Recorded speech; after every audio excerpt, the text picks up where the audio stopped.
And we want to take a closer look at some of the cities that will be impacted by Harvey in Texas, starting off with Corpus Christi. Check this out. We're seeing very soggy, wet conditions all the way into Saturday. So just like Dr. Navarro mentioned, we're going to have several days of abundant rainfall and seeing these impacts. So basically from Friday morning through Saturday night, these are the impacts that you can expect. Periods of rain, thunder, gusty winds. Those thunderstorms are definitely a threat. We have high surf and storm surge. That's the potential is there. And we have the coastal and inland flooding as well. So that is one spot that we're looking at. Let's take a look at Houston now. And again, very similar, except you do have a delay in the rainfall. You stay very dry for Thursday, but then Friday all the way into early next week, Monday, that's when we see those wet conditions lingering. Taking a closer look at the impacts. Basically, it's Friday morning through Tuesday night. That's what we can expect. We're looking at heavy rain, strong winds. The storm surge potential is there as well. And we're also looking at the impacts for coastal and inland flooding. That's expected. Check out how much rain we can expect. Almost a foot of rain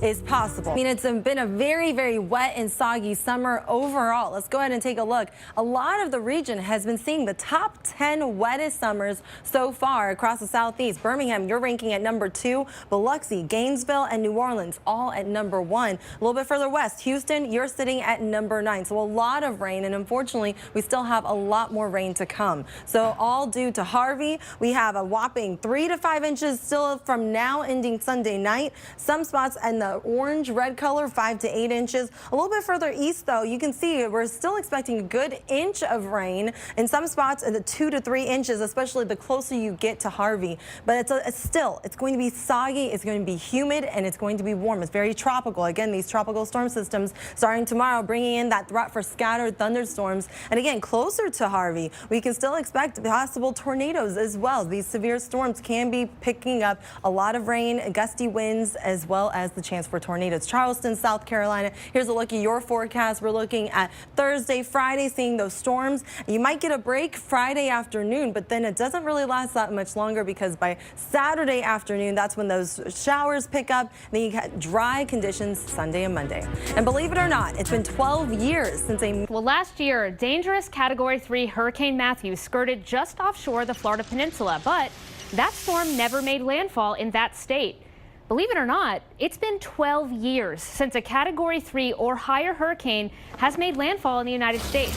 You have to go all the way back to the year 2005 and Hurricane Wilma to see a storm of that scale. Now, for the 59.5 million people that live along the coast from Maine to Texas, this has been good news.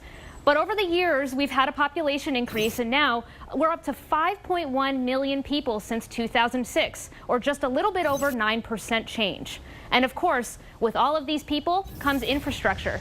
61 million housing units stretch from Maine to Texas, with 3.4 million businesses as well. All this to say, there's a lot for you and your family to protect. But out of the 46,510 miles of coastline, that big target, only around half of the homes have the prepared emergency devices that they need in their evacuation kits.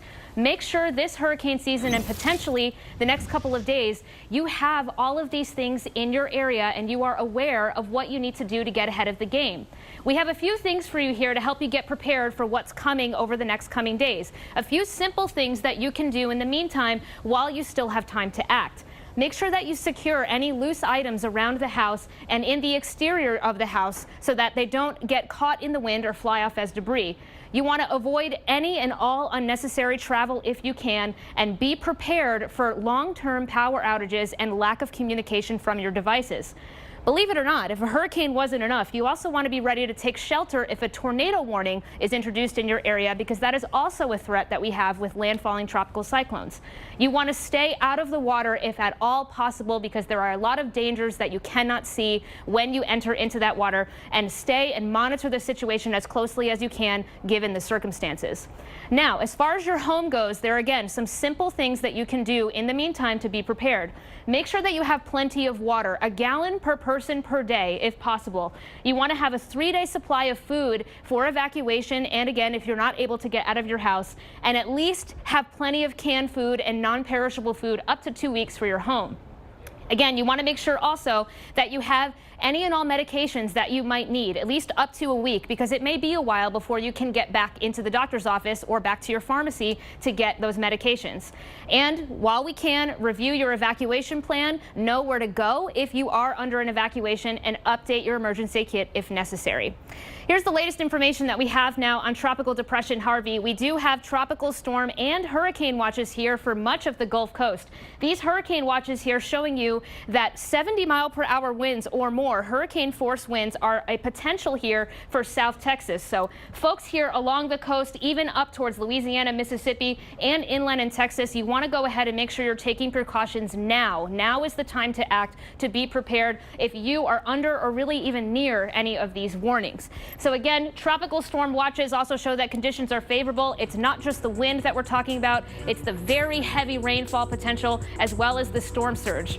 And it's been a while here, guys, but we want you to be prepared. We'll have Dr. Knapp, thank you for that great advice. Dr. Navarro, we're looking at, doesn't look real impressive right now, but science and the computer models are good enough that we know this could end up being a very big deal. Absolutely. And even if it doesn't look as impressive right now, I don't want folks to really sit back and not take this one very seriously, because not only is this going to have enough time to become something, even a weak hurricane or tropical storms can produce devastating impacts along the coast here and in even regions inland. So this is one to watch, guys. You want to take this very seriously moving forward in the coming days. And we're not just talking inland like a few blocks from the coast. We're talking like Houston, well beyond Houston. Absolutely. In those areas, well inland. Yes, miles beyond the coast. So anyone in the Gulf Coast, if you have interest in an area, friends and family, you want to tell them to stay tuned over the coming days, because we're talking about potentially a hurricane landfall for the Gulf Coast on Friday or Saturday. Here's a look right now at the water vapor imagery showing you where all the thunderstorms are with this system.